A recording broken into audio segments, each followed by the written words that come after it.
క్రైస్తవ దేవునికి మహిమ కలుగును గాక. మన ప్రభువును రక్షకుడైనటువంటి యేసుక్రీస్తు వారి యొక్క మహిమగల నామములో మీ అందరికీ కూడా నా యొక్క శుభవందనాలు తెలియజేస్తున్నాను. దేవుని యొక్క మహాకృపను బట్టి దేవుడు ఎంతవరకు మనల్ని మరి మన కుటుంబాలను బలపరిచి భద్రపరిచి క్షేమకరంగా మరి సజీవంగా దేవుని సొంతలో మనల్ని నిలబెట్టిన దానిని బట్టి దేవాది దేవునికి మరొకసారి మరి ఆయనకు హృదయదాసులు చెల్లిస్తున్నాను. అందరూ కూడా బాగున్నారు కదండి. దేవుని యొక్క మహాకృపను బట్టి మరొకసారి విధముగా మరి ముందుకు దేవుని యొక్క వాక్యాన్ని పంచుకోవడానికి దేవుడు ఇచ్చినటువంటి సమయాన్ని బట్టి దేవుని ఎంతగానో నేను స్తుతిస్తున్నాను. సో ఈరోజు మరి ఈ యొక్క పునరుద్ధాన దినములో ఈరోజు మనం ధ్యానించబోతున్న అంశము మరి దైవ భక్తి అనేటువంటి అంశం మీద మనము మరి నేర్చుకోబోతున్నాం. మరి దేవుని యొక్క కృపలో మనల్ని బలపరిచి ఆయన మన ఎడల చూపుతున్నటువంటి అపారమైన ప్రేమను బట్టి, తన కృపను బట్టి, తన కనికరాన్ని బట్టి నేను ఎంతగానో దేవుని స్తుతిస్తూ ఉన్నాను. వాక్య బలానికి వెళ్దాం. మొదటి తిమోతి పత్రిక, తిమోతి రాసిన మొదటి పత్రిక 6వ అధ్యాయము 6వ వచనం మనము చదువుకుందాం. సంతుష్టి సహితమైన దైవభక్తి గొప్ప లాభ సాధనమైనది. సంతుష్టి సహితమైనటువంటి దైవభక్తి గొప్ప లాభ సాధనమైనది. సంతృప్తి.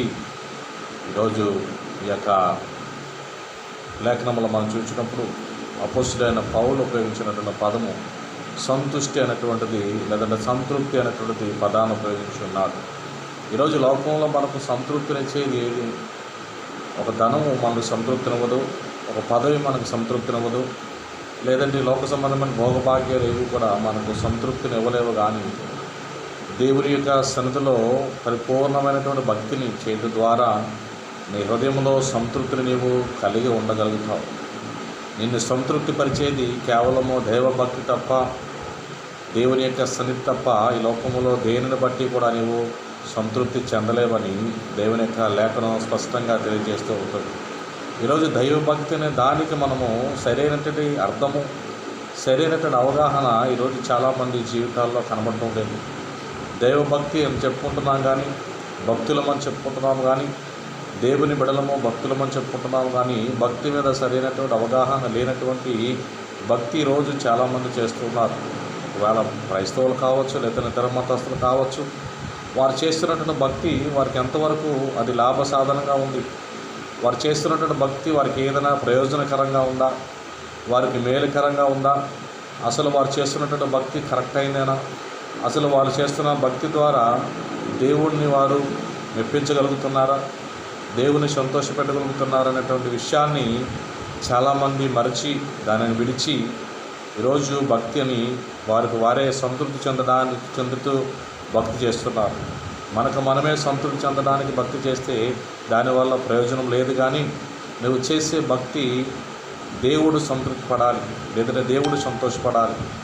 దేవుడు మెచ్చే భక్తి, దేవుణ్ణి సంతోషపెట్టే భక్తి మనం చేసినప్పుడు అది నిజమైనటువంటి దైవ భక్తి అని మనము చెప్పగలుగుతూ ఉంటాం. ఈరోజు భక్తి అనే దానికి అవగాహన అంత మాత్రం కూడా లేదు. కేవలము చర్చికి వెళ్ళడం, లేదంటే బైబిల్ చదవడం, ప్రార్థన చేయడం, లేదంటే ఉపవాసం ఉండడం, ఆరాధన చేయడం, ఇది మాత్రమే భక్తి కాదు. కానీ అసలు భక్తి అంటే ఏంటి? అసలు భక్తి అనేటువంటి ఏ విధముగా చేయాలి? దేవుని ఎదుట నీవు ఏ విధముగా నీ యొక్క భక్తిని కనపరచాలని మనం జ్ఞాపకం చేసుకున్నప్పుడు బైబిల్ గ్రంథంలో ఒక వ్యక్తిని గురించి, అతని జీవితాన్ని గురించి మనం ఆలోచన చేసినప్పుడు భక్తి అనే విషయం మీద మనకు కొంచెం అవగాహన అనేటువంటిది తప్పనిసరిగా మనకు కలుగుతుందని నేను ఆశపడుతున్నాను. ఆ వ్యక్తి ఎవరంటే మరి ఆదికాండము 5వ అధ్యాయము 22వ వచనంలో మనం చూసినప్పుడు అక్కడ హానోకు కనబడుతూ ఉంటాడు. ఆదికాండము 5వ అధ్యాయము 22వ వచనంలోని మనం చూసినప్పుడు అక్కడ హానోకు 65 ఏళ్ళు బ్రతికి మెతుషెలను కనెను. హానోకు మెతుషెలను కనిన తర్వాత 300 ఏళ్ళు దేవునితో నడుచుచు కుమారులను కుమార్తెలను కనెను. హానోకు దినములన్నీ 365 ఏళ్ళు. హానోకు దేవునితో నడిచిన తర్వాత దేవుడు అతన్ని తీసుకొని పోయాను గనక అతడు లేకపోయాను. హానోకు దేవునితో నడిచెను. ఎలా నడిచిన్నాడంట? అతని కుమారులను కుమార్తెలను కూడా కనుచు హానోకు దేవునితో నడిచేవాడు. హానోకు దేవునితో ఏకీవించినటువంటి వాడు. తన జీవితకాలం అంతా కూడా దేవునితో నడిచినటువంటి వాడు హానోకు. ఏ విధముగా అతడు ఒంటరివాడు కాదు. నేను చాలాసార్లు అనుకుంటూ ఉంటాను, చాలాసార్లు ఆలోచన చేస్తూ ఉంటాను. చాలామంది మనము భక్తిలో కొనసాగడానికి, దేవుణ్ణి మెప్పించడానికి, సరైనటువంటి ఖచ్చితమైన భక్తి చేయడానికి ఈ లోక సంబంధమైన కొన్ని పరిస్థితులు మనకు అడ్డొస్తూ ఉంటాయి. అనగా కుటుంబ బాంధవ్యాలు కానీ, కుటుంబ బాధ్యతలు కానీ, మనం ఎప్పుడటువంటి ఆ యొక్క మరి భారములు మనకి ఆటంకాలు కలుగజేస్తూ ఉంటాయి. అది వాస్తవమే ఎవరికైనా సరే. కానీ ఇక్కడ హనోకు కుమారులను కుమార్తెలను కనుచు దేవునితో నడిచి ఉన్నాడు అన్నాడు. అంటే తన యొక్క కుటుంబ జీవితాన్ని నడిపించుకుంటూ, కుటుంబాన్ని పరిపాలించుకుంటూ, కుటుంబాన్ని ఏలుకుంటూ, కుటుంబాన్ని చక్కబెట్టుకుంటూనే దేవునితో నడిచాడు హానోకు. దేవునికి మహిమ కలుగును గాక. ఈరోజు మన జీవితాల్లో కూడా మన భక్తి కొనసాగించడానికి, దేవునితో నువ్వు నడవడానికి, దేవుడు మెచ్చేటట్లుగా నువ్వు జీవించడానికి నీకున్న పరిస్థితులు ఏవి కూడా నీకు ఆటంకము కాదని ఈ లేఖనం ద్వారా మనకు తెలియజేయబడుతుంది.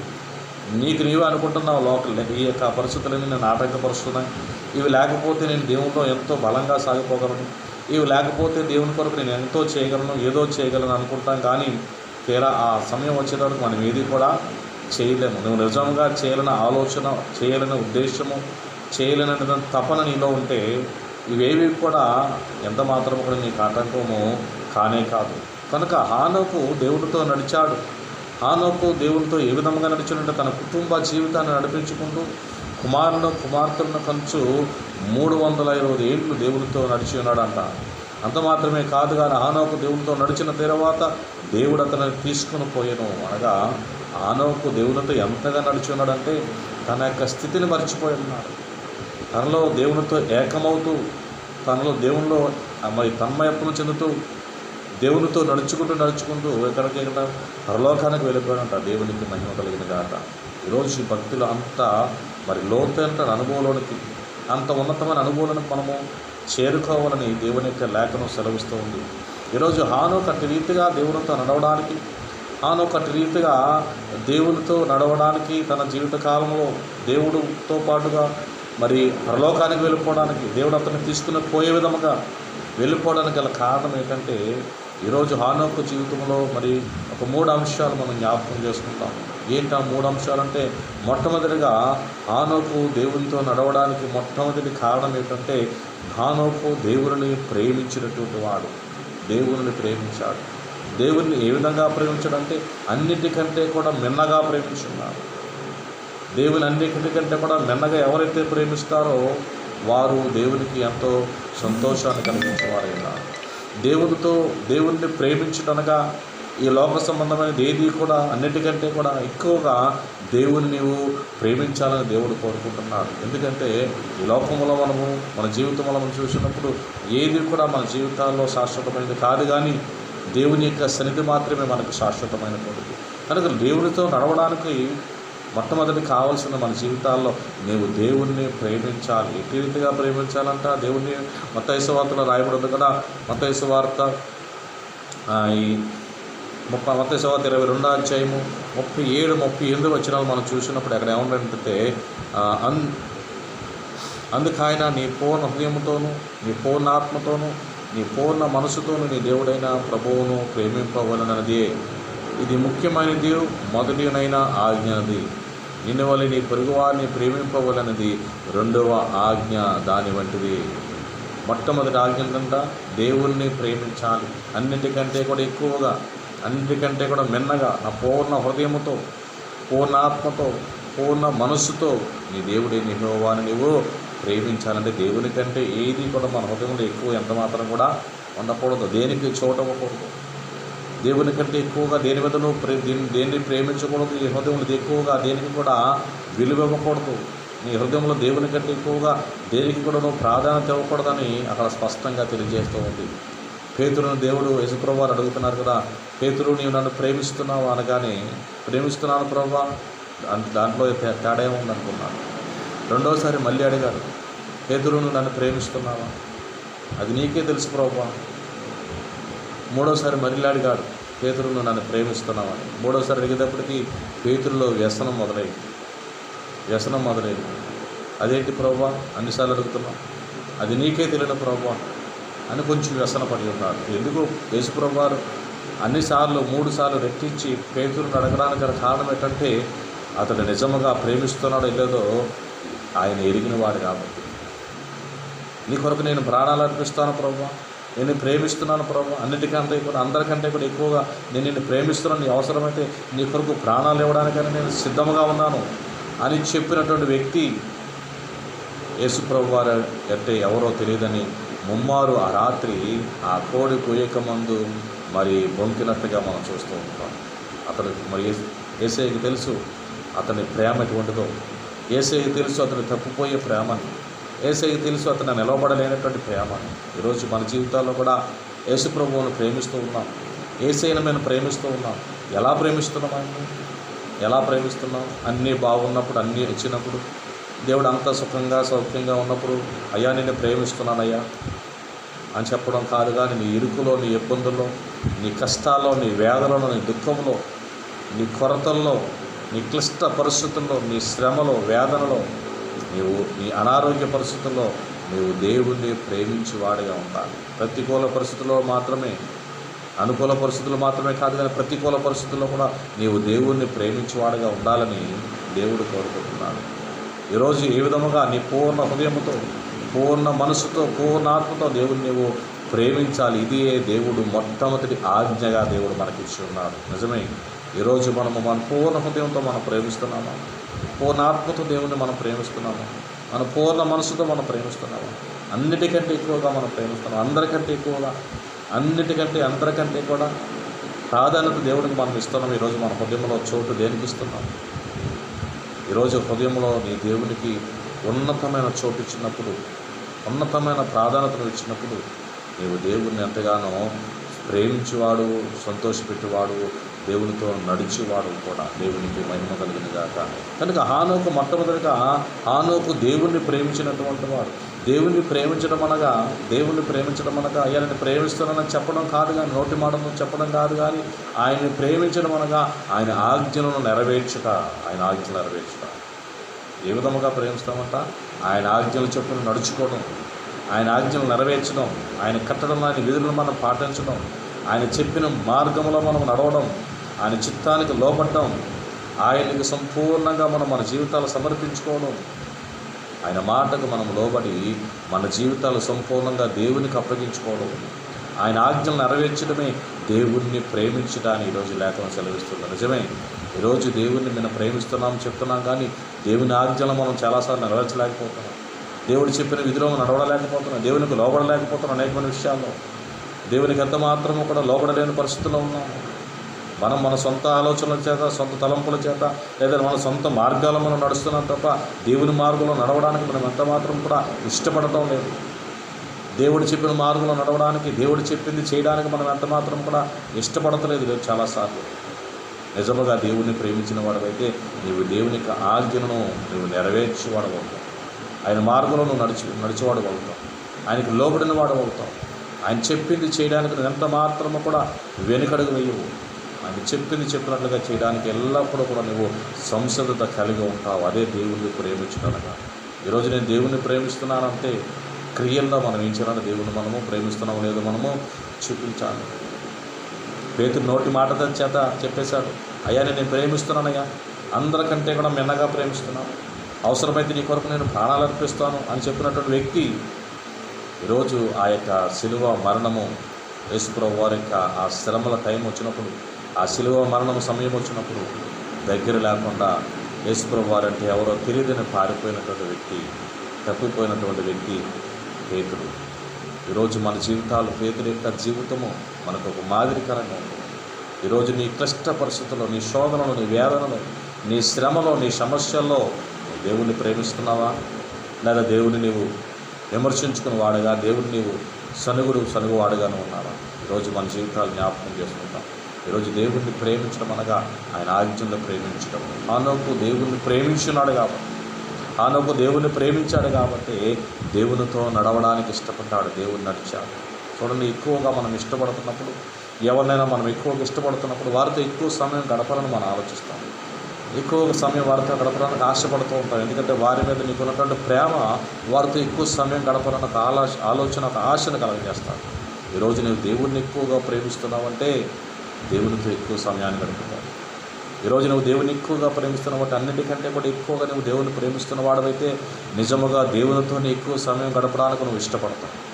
ఈరోజు మనం దేనితో సమయం ఎక్కువ గడుపుతున్నాం? ఈరోజు దేనితో మనం ఎక్కువ సమయం గడపడానికి ఆశపడుతున్నాం, ఇష్టపడుతున్నాం? ఏదో ఉదయం ఒక ప్రార్థన, చిన్న ప్రార్థన, లేదంటే రాత్రి ఒక ప్రార్థన, చిన్న ప్రార్థన. ఉదయం తండ్రి ఈరోజు ఈ దినం ఇచ్చో నీకు వందనాలు, ఈరోజు దినమంతా కాపాడు. మళ్ళీ సాయంకాలం పడకు చేరగానే దావీదు దినమంతా కాపాడు అన్నందుని బట్టి నీకు వందనాలు. నాకు చిన్న ప్రార్థన చేసుకుంటే చిన్న మాటలు వల్లిస్తే సరిపోదు, కానీ నీ యొక్క సమయాన్ని దేవునితో గడపాలి. అదే దేవుడు నీ యొద్ద నుంచి కోరుకునేది. దేవుణ్ణి ప్రేమించే వారైతే ఆయనతో నడవడానికి, ఆయనతో గడపడానికి ఇష్టపడతారు. దేవునికి మహిమ కలిగిన గాక. లోక సంబంధమైన వ్యాపకాలు ఏమీ కూడా పెట్టుకోరు. మరి ఆ మార్తల యొక్క జీవితాలు మనం గమనించినప్పుడు, మరి యేసుప్రభువు వారు వచ్చిన సమయం నుంచి కూడా, వచ్చిన ఆ గడియ నుంచి కూడా, వచ్చిన దగ్గర నుంచి కూడా ఆయన పాదాల దగ్గర చెంత చేరి కూర్చుందంట. ఆయన పాదాల దగ్గర కూర్చుంది. ఆయన నోట నుంచి వచ్చే ప్రతి మాటను కూడా వింటూ దానిలో ఆనందిస్తూ ఉంది. కానీ మార్త అయితే విస్తారమైనటువంటి పనులు చేద్దాం.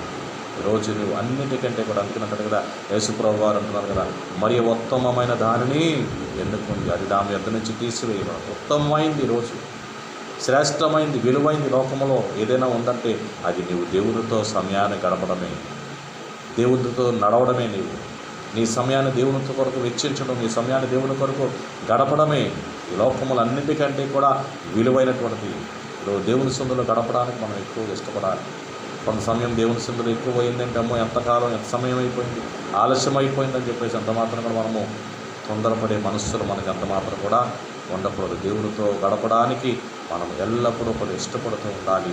అప్పుడే దేవుని మనము ప్రేమించి వారమవుతూ ఉంటాం. రెండవదిగా చూసినప్పుడు హానోకు దేవునికి భయపడినటువంటి వాడు, దేవుని భయం కలిగినటువంటి వాడు. దేవుని భయం కలిగినటువంటి వాడు కాబట్టి తన చుట్టూ పాపం ఉన్నప్పటికీ, తన చుట్టూ వక్ర జనాంగం ఉన్నప్పటికీ, తన చుట్టూ భయంకరమైనటువంటి పరిస్థితులు ఉన్నప్పటికీ కూడా తను దేవునికి భయపడి ఉన్నాడు కాబట్టి దేవునితో మాత్రమే నడిచాడు తప్ప లోకంతో నడవలేదు. ఈరోజు మనం దేనితో నడుస్తున్నాం? ఈరోజు మన చుట్టూ ఉన్నటువంటి పరిస్థితులను బట్టి దేనితో మనం నడుస్తున్నాం? నీ చుట్టూ పాపం పొంచి ఉన్నా, నీ చుట్టూ భయంకరమైన పరిస్థితులు ఉన్నప్పటికీ కూడా, నీ చుట్టూ నిన్ను ఎంతగానో శోధిస్తున్నటువంటి పరిస్థితులు నిన్ను ఆవరించినప్పటికీ కూడా నీవు దేవునితో నడవడానికే ఇష్టపడాలి. ఎందుకంటే నీవు దేవుని భయము కలిగిన వాడవైతే లోకంతో, పాపంతో, లేదంటే మనుషులతో సమయం గడపడానికి నేను ఎంత మాత్రం కూడా ఇష్టపడను. నీవు దేవుని భయం కలిగిన వాడవైతే పాపమునకు దూరంగా ఉంటావు. నీవు దేవుని భయం కలిగినటువంటి అంటే పాపము నుంచి పారిపోతావు. యోసేపు పాపమును విడిచి పారిపోయాడు. పోతీఫరు యొక్క భార్య ఎంతగానో శోధిస్తున్నప్పుడు ఆ స్థలం నుంచి పారిపోయాడు యోసేపు. తన యొక్క యవన కాలంలో తన పరిశుద్ధతను, తన పవిత్రతను కాపాడుకున్నాడు. ఎందుకంటే దేవుని భయము కలిగిన వాడు యోసేపు. ఈరోజు దేవుని భయము మనం కలిగి ఉండాలి. దేవుని భయము కలిగినటువంటి వాడు చుట్టూ పాపం ఉన్నప్పటికీ కూడా పరిశుద్ధుడిగా ఉంటాడు, నీతిమంతుడిగా ప్రత్యేకపరిచిన వాడిగా ఉంటాడు. పరిస్థితులకు అనుకూలంగా, పరిస్థితుల ప్రభావం బట్టి ఎంత మాత్రం కూడా పడిపోడు, చెదిరిపోడు, అపవిత్రత ఎంత మాత్రమో కూడా తను తాను చేసుకోడు. ఈరోజు మనుషులతో, లోకంతో కలిసిపోతూ, లేనిపోయిన అపవిత్రలు అంటించుకుంటూ, లేనిపోయిన పాపములో, శోధనలో మనం పడిపోతూ దేవునికి దూరస్థలం అయిపోతున్నటువంటి పరిస్థితులు ఈరోజు చాలా సంఘాల్లో కనబడుతూ ఉన్నాయి. ఈరోజు మనం చుట్టూ ఉన్నప్పటికీ కూడా దేవునితో నువ్వు ఉన్నప్పుడు, దేవుని భయం నీలో ఉన్నప్పుడు నువ్వెంత మాత్రమో కూడా దేవునికి దగ్గరగానే ఉంటావు. దేవునితో సమయం గడపడానికి నువ్వు ఇష్టపడుతున్నావు. రోమీయులకు రాసిన పత్రిక 3వ అధ్యాయం 18వ వచనం మనం చూసినప్పుడు, రోమీయులకు రాసిన పత్రిక 3వ అధ్యాయము 18వ వచనం ఒకసారి చదువుతాం సార్.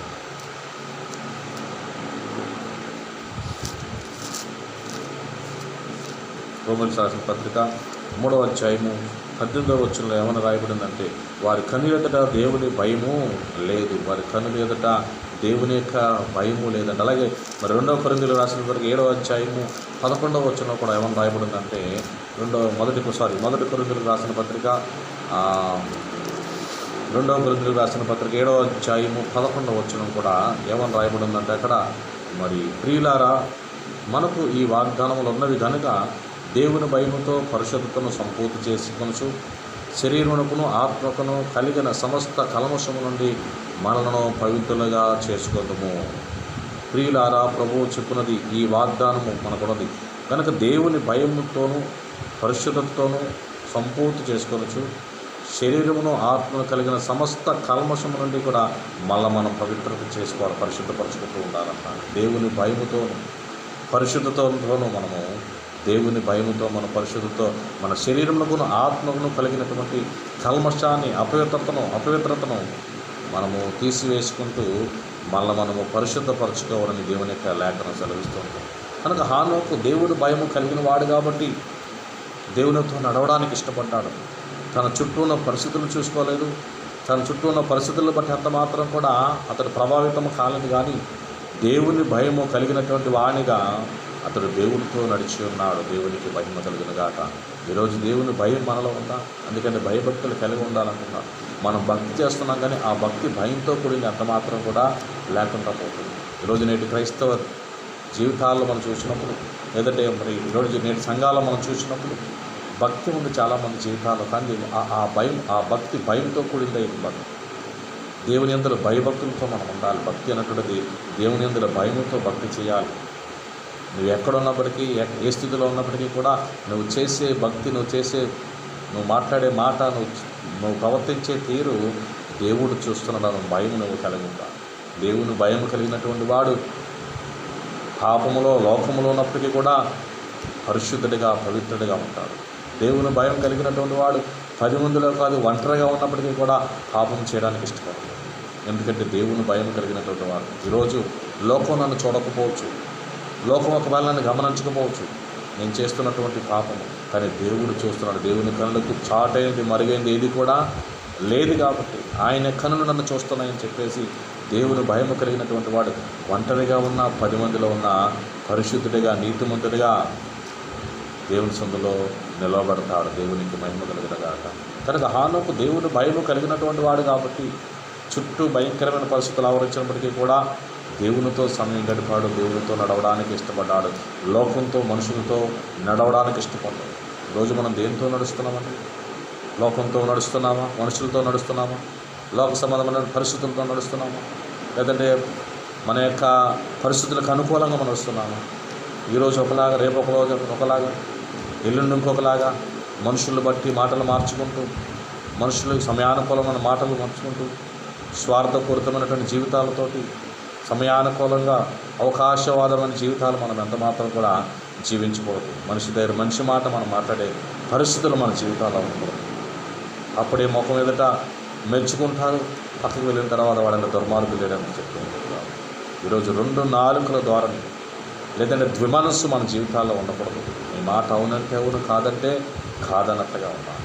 ఈరోజు ఒక మాట, రేపు ఒక మాట, ఎల్లుండి ఇంకొక మాట మన జీవితాల్లో ఉండడానికి వీలు లేదు. ఎందుకంటే నీవు దేవుని భయము కలిగినటువంటి వాడు కాబట్టి ఒకే రీతిగా ఎల్లప్పుడూ ఒకే రీతిగా ఉండాలి.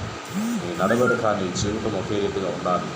దేవునితో నువ్వు నడిచే విధముగా నీ జీవితాన్ని నువ్వు చక్కదిద్దుకోవాలి. దేవునికి మహిమ కలిగినగాక. కనుక దేవుని భయము కలిగినటువంటి వాడు ఎట్టి పరిస్థితుల్లోనూ దేనికి కూడా భయపడదు. దేవుని భయం కలిగిన వాడు లోకమునకు భయపడ్డు, పాపమునకు భయపడ్డు, లోక సంబంధమైన పరిస్థితులకు ఎంత మాత్రం కూడా భయపడదు.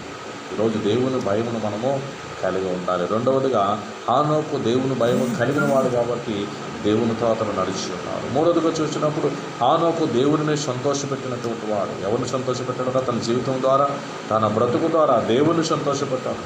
మనుషులు సంతోషపెట్టడానికి అతను బ్రతకలేదు, కానీ లోకాన్ని సంతోషపెట్టడానికి అతను బ్రతకలేదు, కానీ దేవుని సంతోషపెట్టడానికి అతను బ్రతికి ఉన్నాడు. కనుక దేవుణ్ణి సంతోషపెట్టిన వాడు హానోకు. ఎప్పుడైతే దేవుణ్ణి ప్రేమించున్నామో, ఎప్పుడైతే దేవునికి భయపడ్డామో మనము దేవుణ్ణి సంతోషపడతాం. దేవుణ్ణి ప్రేమించిన వాడు, దేవునికి భయపడినటువంటి వాడు దేవుని సంతోషాన్ని కోరుకుంటాడు. దేవుని యొక్క సంతోషాన్ని వెతుకుతాడు. దేవుడు నన్ను బట్టి ఏ విధంగా సంతోషిస్తున్నాడు, దేవుని సంతోషాన్ని కోరుకుంటాడు తప్ప లోక సంబంధమైనటువంటి సంతోషాన్ని కానీ, లేదంటే మనుషులకు మెప్పును కానీ, మనుషుల సంతోషాన్ని అంత మాత్రము కూడా కోరుకోరు.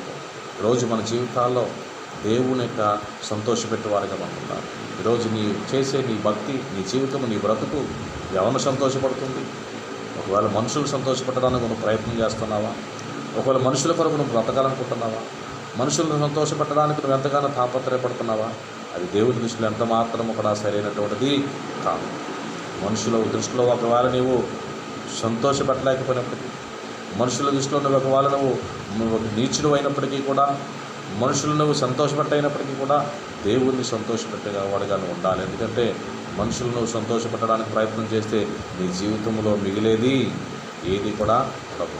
దేవుడిని సంతోషపెడితే నీ బ్రతుకు ద్వారా, నీ జీవితం ద్వారా దేవుడు నీ జీవితంలో నిత్య జీవాన్ని అనుగ్రహించబోతున్నాడు. శాశ్వతమైనటువంటి ఆ యొక్క స్థితిలోనికి దేవుడు నిన్ను నడిపించబోతున్నాడు. దేవునికి మహిమ కలిగినగా ఈరోజు మన జీవితాలు దేన్ని సంతోషపడుతున్నాయి? ఈరోజు మన కుటుంబాలు ఎవరిని సంతోషపడుతున్నాయి? దేవుని బిడలమని చెప్పుకొంచు, దేవుని కుటుంబాలను చెప్పుకొంచు, దేవుని సంతోషపెట్టలేనప్పుడు మనము దేవుణ్ణి అంగీకరించి, దేవుని నమ్ముకుని, దేవుని వెంబడించి ఏం ప్రయోజనం? నువ్వు చేసే భక్తి దేవుడు నచ్చాలి. గుళ్ళో పాస్టర్ గారు, చర్చిలో పాస్టర్ గారు, లేదంటే మీ ఇరుగు పొరుగు వారు, లేదంటే నీ ప్రక్కన ఉన్న సహోదరుడు సహోదరి కాదు. నువ్వు చేసే భక్తిని మెచ్చి, అమ్మో ఎంత భక్తి పర్రాలు, ఎంత భక్తులను మనం ఇతరులతో మనం చెప్పించుకోవడం కాదు. లేదంటే నీ ప్రక్కవాడు, నీ ఇరుగు పొరుగువాడు, నీ పాస్టర్ గారు చెప్పడం కాదు. నీ యొక్క భక్తిని గురించి దేవుడు మెచ్చాలి. నీ భక్తిని దేవుడు మెచ్చే భక్తి మనం చేయాలి. ఎందుకంటే దేవుడిని సంతోషపెట్టే వాళ్ళుగా మనము జీవించాలని దేవుడు కోరుకుంటున్నాడు. ఈరోజు దేవుడిని సంతోషపెట్టే వారంగా మనం ఉండాలంటే ఆయన మన నుంచి కోరుకునేది ఏంటంటే, మీకా గ్రంథంలో ఉంది కదా, మీకా గ్రంథం 6వ అధ్యాయంలో మనం చూసినప్పుడు, 6వ అధ్యాయం 6 నుంచి 8 వచనాలు మనం చూసుకున్నప్పుడు ఆయన మన నుంచి కోరుకునేది, ఆయన మనల్ని సంతోషపెట్టడానికి కొరకు మనం ఏ విధంగా ఆయన సంతోషపెట్టగలమంటే, ఆయన మన నుంచి ఏమి కోరుకుంటున్నాడంటే, మీకా గ్రంథం 6వ అధ్యాయం 6 నుంచి 8 వచనాలు మనం చూసినప్పుడు, ఏమి తీసుకుని వచ్చి నేను యెహోవాను దర్శించును, ఏమి తీసుకుని వచ్చి మహోన్నతుడైన దేవుని సన్నిధిని నమస్కారం చేతును, దహన బలులను, ఏడాది దూడలను దర్శించున, వేలాది పొట్టేలను, వేలాది నదులతో విస్తారమైన తైలమును ఆయనకు సంతోషము కలగచేయన, నా అతిక్రమమునకు నా జ్యేష్ఠపుత్రుని ఎత్తున, నా పాప పరిహారమునకై నా గర్భఫలమును ఎత్తున, మనుష్యుడా ఏది ఉత్తమమో అది నీకు తెలియచేయబడింది. వేల కొలది పొట్టేలను, వేలాది నదులంతా విస్తారమైన తైలము ఆయనకు సమర్పించినప్పటికీ కూడా దానిని బట్టి ఆయన సంతోషించేవాడు కాదు. నా జ్యేష్ఠపుత్రుని, నా పాప పరిహారమునకు, నీ చేసిన దోషమునకు, నా అతిక్రములకు నా జ్యేష్ఠపుత్రుని ఎత్తే ఆయన సంతోషపడతానా? నా గర్భఫలమును ఆయనకు నేను సమర్పిస్తే ఆయన దాన్ని బట్టి సంతోషపడతాడా? మనుష్యుడా ఏది ఉత్తమమో అది నీకు తెలియజేయబడింది. దేవుడు తెలియజేస్తున్నాడు. న్యాయముగా నడుచుకొనుటయు, కనికరమును ప్రేమించుటయు, దీన మనస్సు కలిగి నీ దేవుని ఎదుట ప్రవర్తించుటయు, ఇంతే కదా యెహోవా నిన్ను అడుగుచున్నాడు. ఏమడుగుతున్నాడు? దేవుడు మన నుంచి న్యాయముగా నడుచుకుంటా, దేవుని ఎదుట న్యాయమైన జీవితాన్ని, యథార్థమైన జీవితాన్ని, ఖచ్చితమైన జీవితాన్ని మనం కలిగి ఉండాలి. నీతి న్యాయములతో కూడినటువంటి జీవితాన్ని మనం కలిగి ఉండాలి. యథార్థత మన జీవితాల్లో కలిగి ఉండాలి. కనుక న్యాయముగా నడుచుకున్నట్టు, కనికరమును ప్రేమించడం, ఇతరుల ఎడల మనము కనికరం చూపించడం, ఇతరుల ఎడల మనము కనికరాన్ని చూపించడము మన జీవితాలను, మన బ్రతుకు ద్వారా, మన జీవితం ద్వారా, మన చేతల ద్వారా ఇతరుల ఎడల నీకు కనికరము కావాలి. నువ్వు బాగుంటే సరిపోదు, కానీ నీ ప్రక్క వారి గురించి కూడా నువ్వు కనికరపడాలి. వారి గురించి కూడా నువ్వు ఆలోచన చేయాలి. యేసుప్రభు వారు తన జీవితకాలం అంతా కూడా కనికరమునే కోరుకున్నాడు. ఆయన అనేకుల మీద కనికరపడ్డాడు. అనేకుల మీద కనికరపడి వారిని స్వస్థపరిచాడు, బాగు చేశాడు. అనేక మంది వారి జీవితాల్లో మేలులు చేశాడు. ఎందుకంటే ఆయన కనికరమును కోరుకున్నాడు కాబట్టి తన జీవితకాలం అంతా కూడా కనికరమనే ఈ లోకములు ఆయన చూపించున్నాడు. కాబట్టి అనేకులు ఆయన ద్వారా అనేకమైనటువంటి మేలులు పొందుతున్నారు. దీన మనస్సు కలిగి నీ దేవుని ఎదుట ప్రవర్తించటయు. మూడవది, దీన మనస్సు కలిగి నీ దేవుని ఎదుట నీవు ప్రవర్తించడం. న్యాయము, నీతి, న్యాయములతో కూడినటువంటి జీవితము, యథార్థమైన జీవితం మొట్టమొదట మనకు కావాలి. నీ జీవితము దేవుని ఎదుట యథార్థంగా ఉండాలి. నీ భక్తి యథార్థతతో కూడిందై ఉండాలి. రెండవదిగా మనం చూసినప్పుడు దీన మనస్సు, కనికరమును ప్రేమించడం.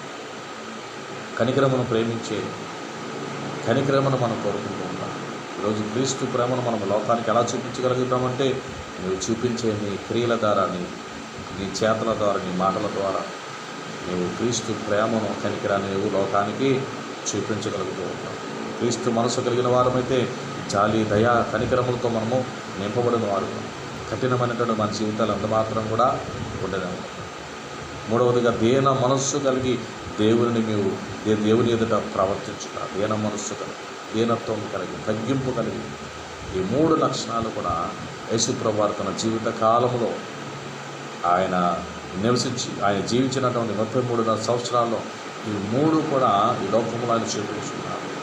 యథార్థంగా న్యాయంగా నడుచుకున్నాడు. ఆయన ఎన్నడూ కూడా అన్యాయంగా ప్రవర్తించలేదు, ఎన్నడూ కూడా తప్పుగా ప్రవర్తించలేదు. నీతి న్యాయములతో యథార్థతతో నడుచుకున్నాడు తన జీవితకాలం.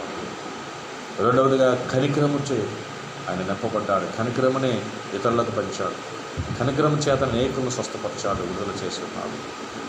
మూడవదిగా దీన మనస్సు కలిగి దేవుని ఎదుట ప్రవర్తించినాడు. ఎవరు ఎంతమంది ఎలాంటి మాటలన్నా, హేళన చేసినా, ఎగతాళి చేసినప్పటికీ కూడా తండ్రి అయిన దేవుని ఎదుట తను దీన మనస్సు కలిగి ఉన్నాడు, దీనత్వాన్ని కలిగి ఉన్నాడు. తాను తగ్గించుకున్నాడు. అనేకమైన మాటలు పడ్డాడు, అనేకమైన హేళనలు, అనేకమైన దోషణలు పట్టి ఉన్నాడు.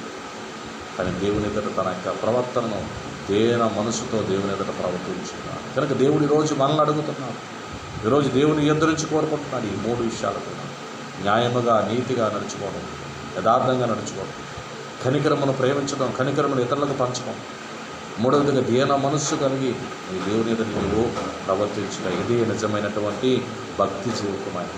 ఈరోజు మనం భక్తి చేస్తున్నామంటే హానోకు భక్తి చేశాడు. హానోకు దైవభక్తి ఎటువంటి చేశాడంటే హానోకు దేవుణ్ణి ప్రేమించాడు.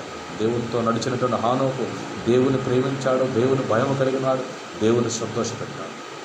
ఈరోజు మనం చేస్తున్నటువంటి భక్తి ద్వారా ఈ 3 మనం చేయగలుగుతున్నాము. దేవుని ప్రేమిస్తున్నాం అందరికంటే కూడా ఎక్కువగా, అన్నిటికంటే ఎక్కువగా. దేవుని భయాన్ని కలిగి ఉన్నాం మన జీవనంలో, మన కుటుంబాల్లో. దేవుని సంతోషపడుతున్నాం ఈరోజు మన జీవితాల్లో. ఈ 3 కనుక నువ్వు చేస్తే నువ్వు దైవభక్తి, నిజమైన దైవభక్తి కలిగినటువంటి వాడివే. నీకు దైవభక్తి మీద ఒక అవగాహన, ఒక అర్థము, లేదంటే ఒక చక్కని అవగాహన నీకు వచ్చినట్లే. ఈ 3 కనుక మన జీవితంలో లేకపోతే నువ్వు భక్తి చేస్తారో దానివల్ల నీకు అంత మాత్రం కూడా ప్రయోజనము కానీ కాదు. కనుక అంటున్నా కదా, సంతుష్టి సహితమైన దైవభక్తి గొప్ప లాభ సాధనమైంది. ఈరోజు లోకమిచ్చి డబ్బు, లోకమిచ్చే మరి ఆస్తిపాస్తులో మనకు సంతృప్తిని ఇవ్వలేవు. కానీ దేవుని యొక్క సందులో దైవభక్తి మాత్రమే మనకు సంతృప్తిని ఇవ్వగలుగుతూ ఉంటారు. నీ ఆత్మలో సంతృప్తిని, హృదయంలో నెమ్మదిని, నీ హృదయంలో సంతృప్తిని కలగజేసేది కేవలం దైవభక్తి మాత్రమే. ఈ లోక సంబంధమైన పరిస్థితులు అంత మాత్రం కూడా నేను సంతృప్తిని ఇవ్వలేవు. ఎందుకంటే ఈరోజు సంతృప్తి కొరకు మనము జ్ఞాపకం చేసుకున్నప్పుడు మనిషికి తృప్తి ఎంత మాత్రం కూడా కలగదు. మనిషికి ఎంత మాత్రం కూడా తృప్తి కలగదు. డబ్బు సంపాదించడం, ఇంకా సంపాదించాలనుకుంటాడు, ఇంకా కూడా సంపాదించుకోవాలి, కూడగట్టుకోవాలి. తృప్తి అనేటువంటిది ఉండదు. పదవులు కలిగినటువంటి, పదవాకాంక్ష కలిగినటువంటి వాడు ఇంకా ఉన్నతమైన పదవులు పొందుకోవాలనుకుంటుంటాడు, ఇంకా ఏదో కూడగట్టుకోవాలనుకుంటుంటాడు. మనిషికి సంతృప్తి అనేటువంటిది దేనిలోని లోకంలో జరగదు, కలగదు. డబ్బు వల్ల, ఆస్తిపాస్తుల వల్ల, పలుకుబడి వల్ల ఈ లోకంలో ఏది కూడా నీ జీవితంలో సంతృప్తిని ఇవ్వలేదు. కానీ దైవభక్తి ఒక్కటి మాత్రమే నీ జీవితంలో సంతృప్తిని ఇవ్వగలుగుతుంది. కాబట్టి అది గొప్ప లాభ సాధనముగా మన జీవితాల్లో దేవుడు చేయబోతున్నాడు. అందుకని అపోస్తలుడైన పౌలు అంటున్నా కూడా, నేను ఏ స్థితిలో ఉన్నానో ఆ స్థితిలోనే సంతృప్తి కలిగి నేర్చుకున్నాను. ఏ స్థితిలో ఉంటే ఆ స్థితిలోనే సంతృప్తి కలిగి ఉండడం నేను నేర్చుకున్నానని చెప్పేసి అపోస్తలుడైనటువంటి పౌలు చెప్తున్నాను. ఈరోజు నీకున్న స్థితిలోనే నువ్వు సంతృప్తిని కలిగి ఉన్నప్పుడు నీ స్థితిని దేవుడు తప్పనిసరిగా అభివృద్ధి చేయబోతున్నాడు. దేవుడు నేను ఎక్కడ పెడితే అక్కడ, ఏ స్థితిలో పెడితే ఆ స్థితిలో, ఏ పరిస్థితుల్లో పెడితే ఆ పరిస్థితుల్లోనే దేవునికి నమ్మకంగా ఉంటూ సంతృప్తిని కలిగి దేవుడి సొంతలో మనం భక్తి చేస్తున్నప్పుడు మన జీవితాన్ని ఇంకా కూడా దేవుడు ఉన్నతమైన స్థితిలో నడిపించడానికి ఆయన ఆశపడుతున్నాడు. అటువంటి కృపా దేవుడు మన కుటుంబాలకు సమృద్ధిగా అనుగ్రహించిన గాక. దేవుడు మిమ్మల్ని కూడా దీవించి ఆశీర్వదించి నడిపించిన గాక. ఆమె దయచేసి జ్ఞాపకం చేసుకోండి. మరి Sharon prayer fellowship pastor Karun Kumar అనేటువంటి ఆ యూట్యూబ్ ఛానల్ దయచేసి మరి సబ్స్క్రైబ్ చేసుకోండి. ఇంకా ఎవరైనా చేసుకోకపోతే కనుక దయచేసి సబ్స్క్రైబ్ చేసుకుని మాతో సహకరించండి. ఇంకా కూడా అనేకమైన దైవవర్తమానాలు వినిపించడానికి, మీతో పంచుకోవడానికి దేవుడు మమ్మల్ని కూడా బలపరచాలని, మమ్మల్ని, మా కుటుంబాన్ని, మా యొక్క పరిచయంలో దేవుడు దీవించి బహుగా మరి దేవుడి సందులో వాడబడాలని మీ యొక్క ప్రార్థనలు మమ్మల్ని జ్ఞాపకం చేసుకునవచ్చు. మమ్మల్ందరినీ కూడా దేవుడి సందులో మరొకసారి మరి ప్రభు పేరట దేవునికి మహిమకరముగా మీ అందరికీ నాకు వందనాలు తెలియజేసుకుంటూ దేవుడు మిమ్మల్ని అందరినీ కూడా దీవించి ఆశీర్వదించిన గాక.